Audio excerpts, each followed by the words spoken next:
ও ৰাম জাতু তাৰা সৰ্বজ্ঞান মুক্ত যত সন্ত নিকপট ভাৱে সদা সেবিয়া সন্ত অতি অদ্ভুত কৃষ্ণ দেৱৰ চৰিত্ৰ মহাসুমংগল তাক গান্ত প্ৰতিনিত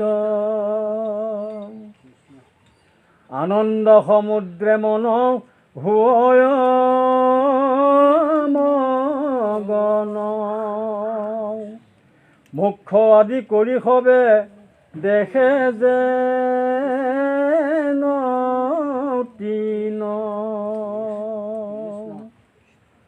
অদ্ভুত সুমংগল দেখাইবা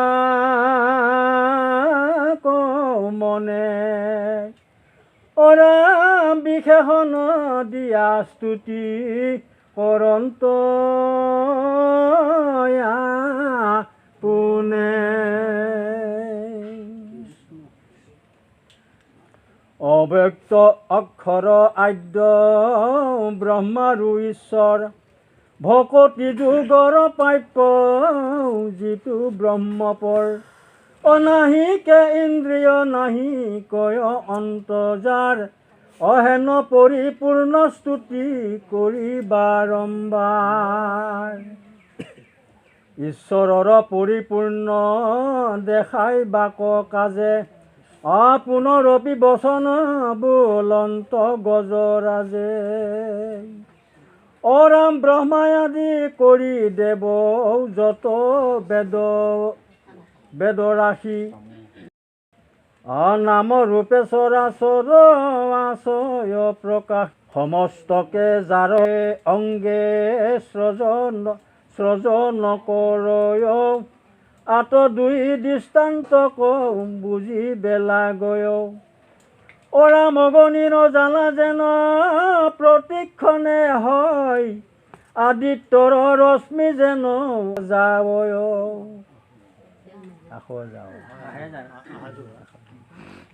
সেইমতে কাৰ্য কাৰণৰ বিশ্ব যত যিটো ঈশ্বৰত হন্তে হুয় সতত অৰাম এতে কেশে দেৱ নুহে দৈত্য ঋষি পশু লীলা নৰ নহে কহিলো প্ৰকাশী নুহে তিৰি পুৰুষে পুৰুষো নহয় নুহে গুণ কৰ্ম আনু যতে কোৱাচয় কিন্তু সবে নিশেষ কৰিলে যিটো ৰয় এতেহে মাত্ৰ সত্য বস্তু জানিবা নিশ্চয় মায়াৰো সবাৰো আত্মা যিটো মহাহৰি হে প্ৰভু মোক মহাগ্ৰাহে আছে ধৰি অগ্ৰাহ হন্তে শৰীৰক কৰিতে মোচন হৈও আবিৰ্ভাৱ প্ৰভু দেৱনাৰায়ণ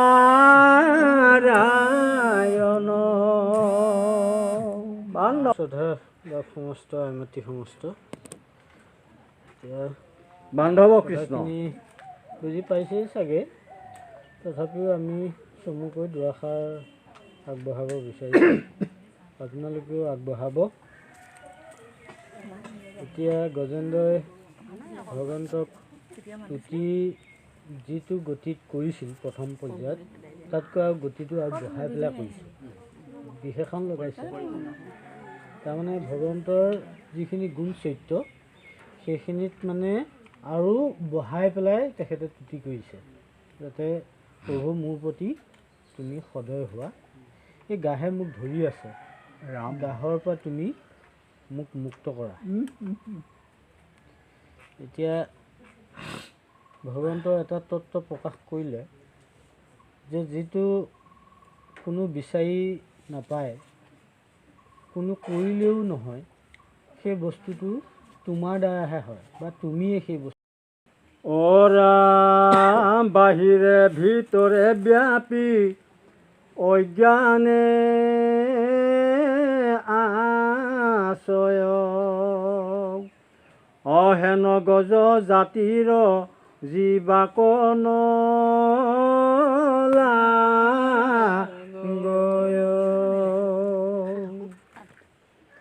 আয়াবে মই মনে বাঞ্ছা কৰো মাত্ৰ ইয়াক যিহেতু অজ্ঞান আত্মা প্ৰকাশ তাক এতেকে অজ্ঞান হন্তে মোক উদ্ধাৰিয়া অকৃপাময় তজু চৰণত স্থান দিয়া ও ৰাম নম বিশ্বৰূপী ব্ৰহ্ম জগত আধাৰ কোটি কোটি ব্ৰহ্মাণ্ড কৌ স্ৰজা বাৰম্বাৰ হেন অজ ঈশ্বৰ কৌ নমস্কাৰ মাত্ৰ মই গজ জাত জানিবাৰ পাত্ৰ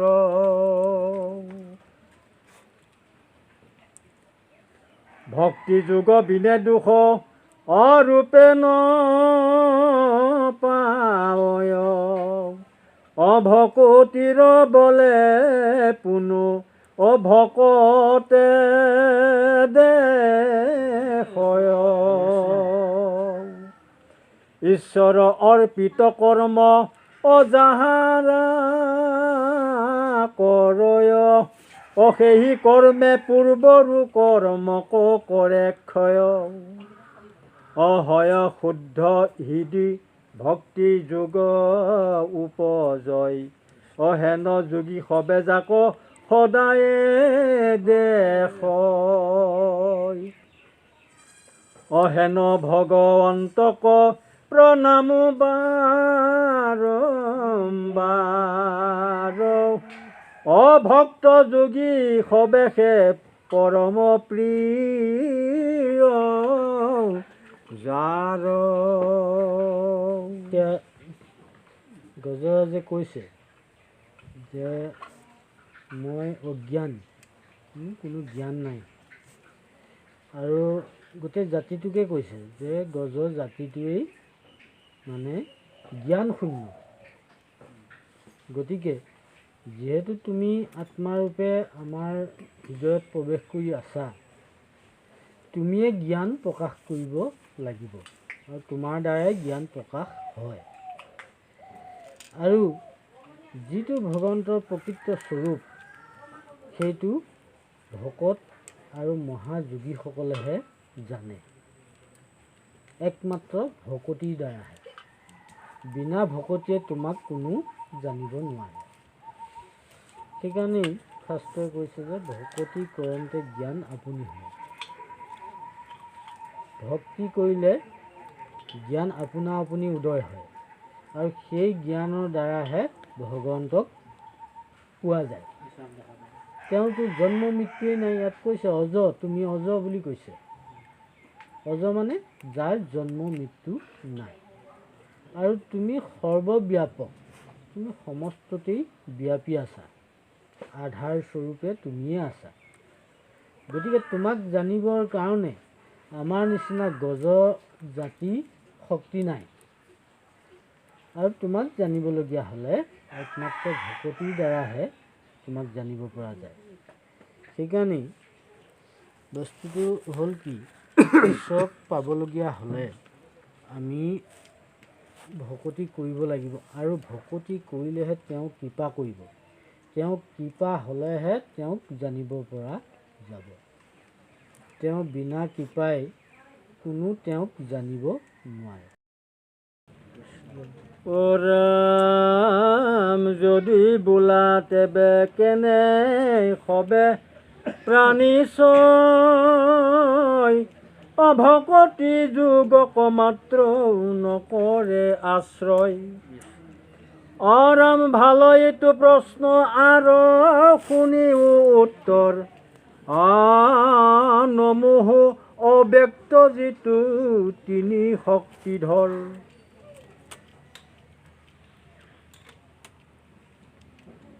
বাহিৰত শব্দ আদি যতেক বিষয়, নমো সেই ৰূপে যিটো প্ৰভু প্ৰকাশ হয়। ৰাম প্ৰপন্ন জনক নমো অদুৰন্ত শকতি, লম্পট ইন্দ্ৰিয় ভৈল যিটো দুষ্টমতি।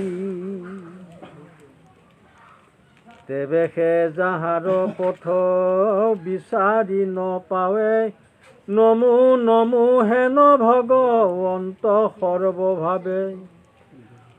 ৰাম যাহাৰ মায়ায়ে আতি অহংকাৰ হয়, সেই অহংকাৰে লোক আবিত্ৰ হয়। নজানয় আত্মা ঈশ্বৰক দুৰাচাৰ, এমন দুৰন্ত কৰ্ম মহিমা যাহাৰ। হেন ভগৱন্ত প্ৰভু দেৱ কৃপাময়, তোমাৰ পাৱত মই কৰিলোঁ আশ্ৰয়। মনৰ এইটো ধৰ্ম, মনৰ চাৰিটা ৰূপ, মন বুদ্ধি চিত অহংকাৰ।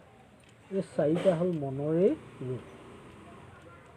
আৰু অহংকাৰতে সমস্ত জীৱৰাশি কিন্তু চলি আছে, কাৰণ অহংকাৰতে জীৱৰ জন্ম আৰু মৃত্যু হ'ল অহংকাৰ, লয় পলয় অহংকাৰতে হয়। গতিকে এই অহংকাৰটো নাশ কৰিবলগীয়া হ'লে সেই ভকতিটো একেবাৰে চূড়ান্ত ভকতি হ'ব লাগিব।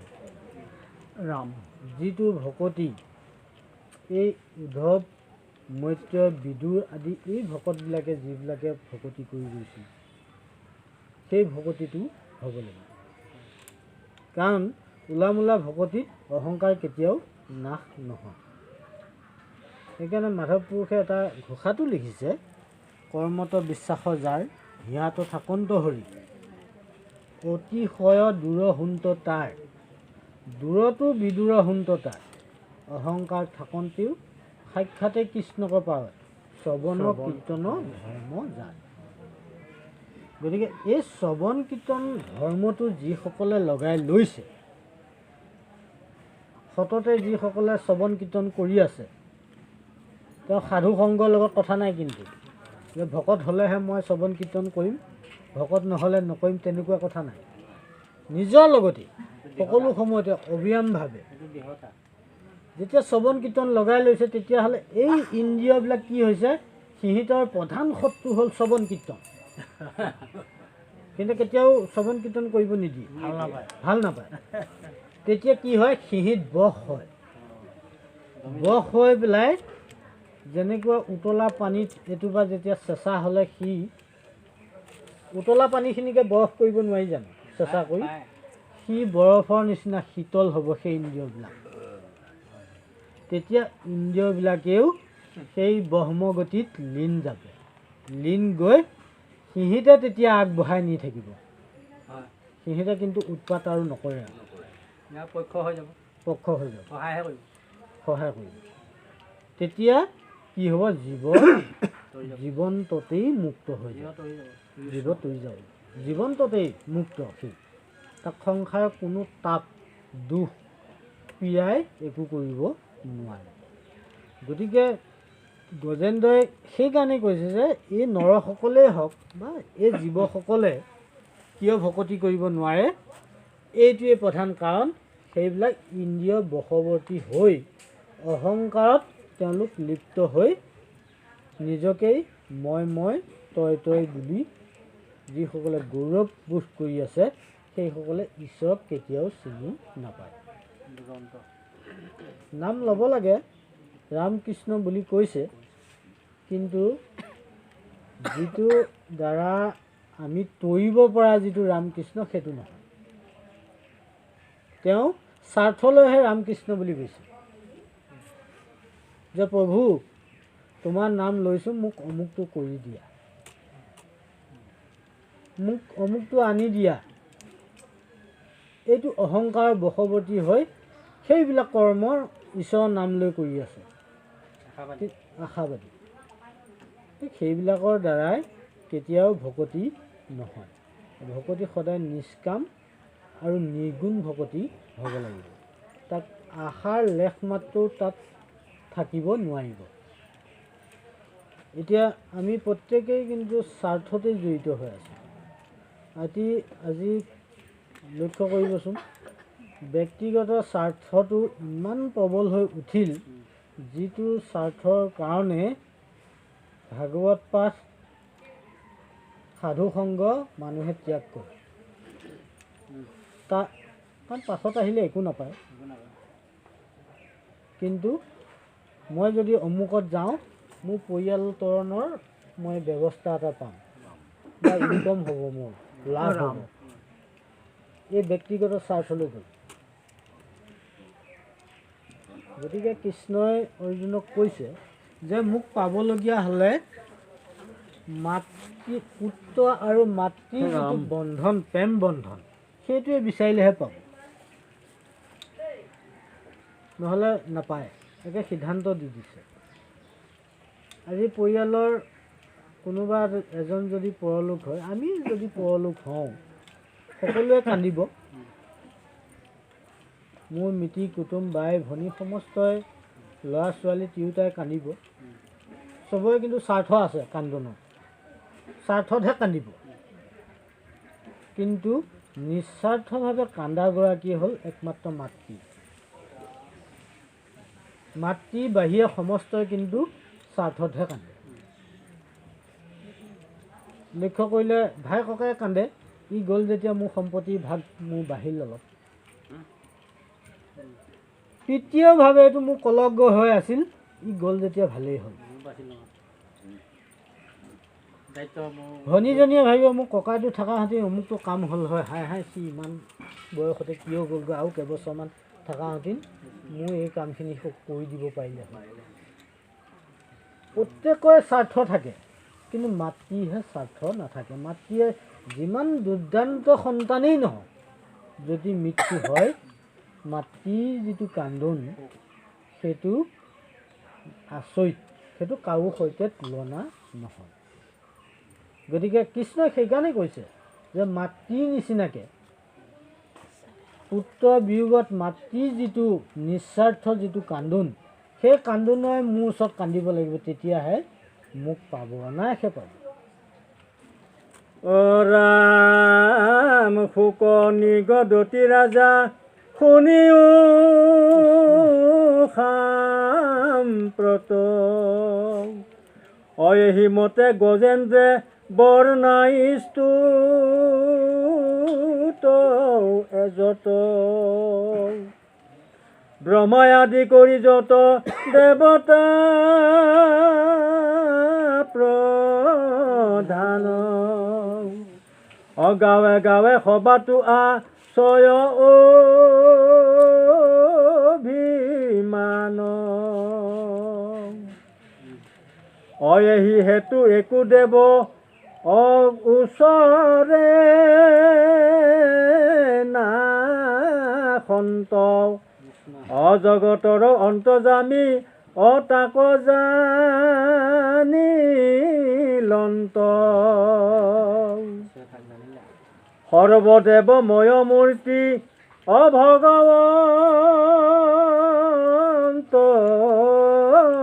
হৰি, অতেতিক্ষণে আবিৰ্ভাৱ ভৈলা শীঘ্ৰে কৰি,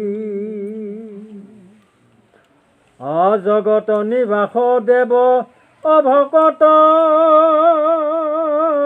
বৎসল, অভকত গজৰ দুখ অজানিলা সকল,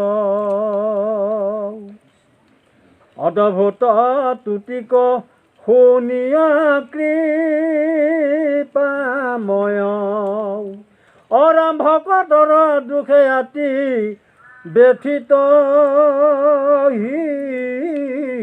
হৃদয়, অসংখ্যাত দেৱগণ অলগত আশ্ৰয় চতুৰ্ভিত্তি বেহি হবে কৰে জয় জয় অতি শীঘ্ৰে বেদময় অগৰুৰে বহয় আতুলি ওপৰক চক্ৰ অয়াসে কৃপাময়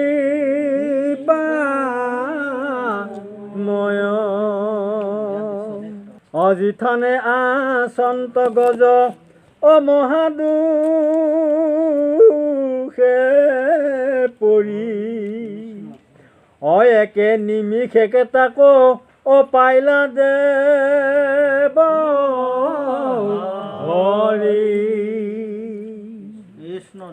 সৰুবৰ মধ্যে বলৱন্ত গাহে পাই ধৰি আছে আতি আৰ্ত ভৈলা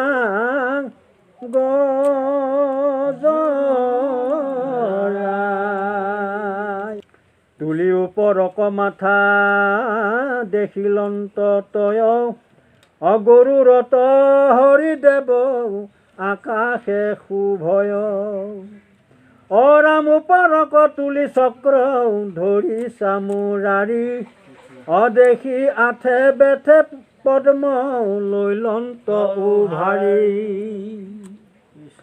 পদ্ম সমন্বিতে সুন্দৰ ওপৰক তুলি দুখ পাই আৰ্তনাদে বোলে কণ্ঠ মেলি হেন নাৰায়ণ নমো সৰ্বদেৱ গুৰু অনমো ভগৱন্ত ভক তৰ কল্পতৰু এতে কবুলন্ত প্ৰেমে দ্ৰবিল হৃদয় দুয়ো নয়নৰ নীৰ অধাৰায়ে বহয় আনন্দ সমুদ্ৰে যাই নিমজিল মন অতম্ভিয়া ৰহিলা চিন্তি অকৃষ্ণৰ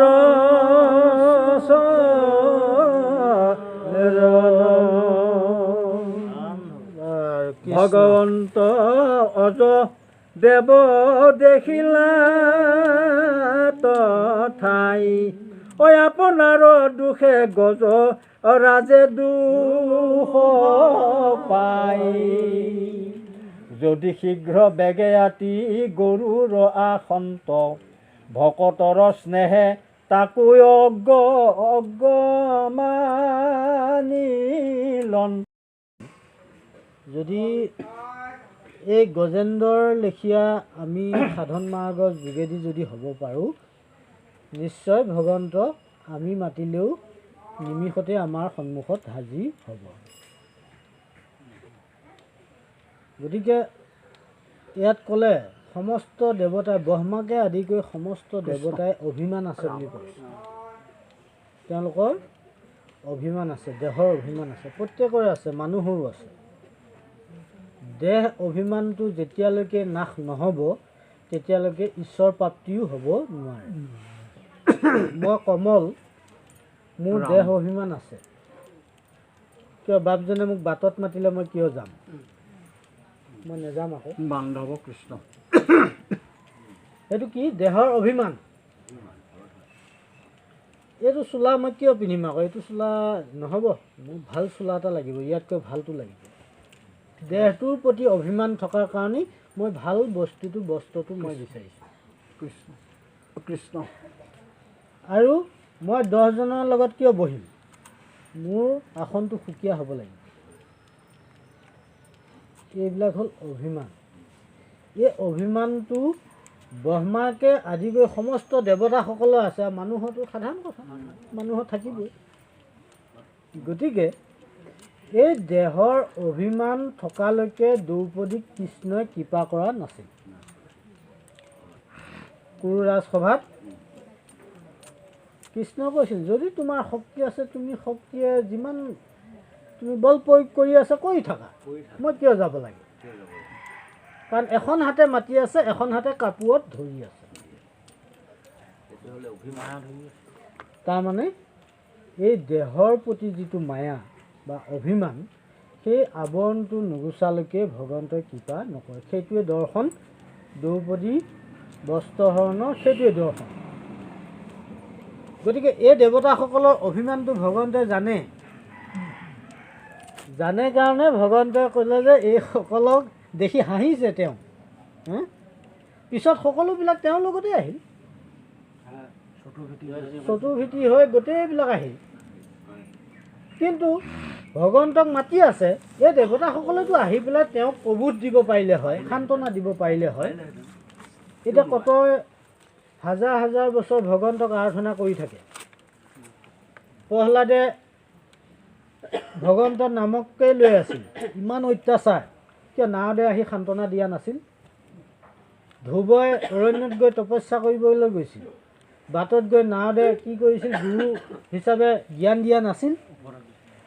কাৰণ তেওঁলোকৰ অভিমান নাই কাৰণে সেই জ্ঞানখিনি দিলে। বাকী ব্ৰহ্মাকে আদি কৰি সেইসকলৰ অভিমান থকাৰ কাৰণে সেইসকল আহিব পৰা নাছিলে।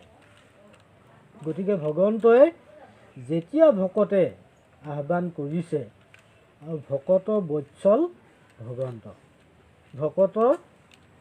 ভকতে যি বিচাৰে ভগৱন্তই তাকেই কৰে।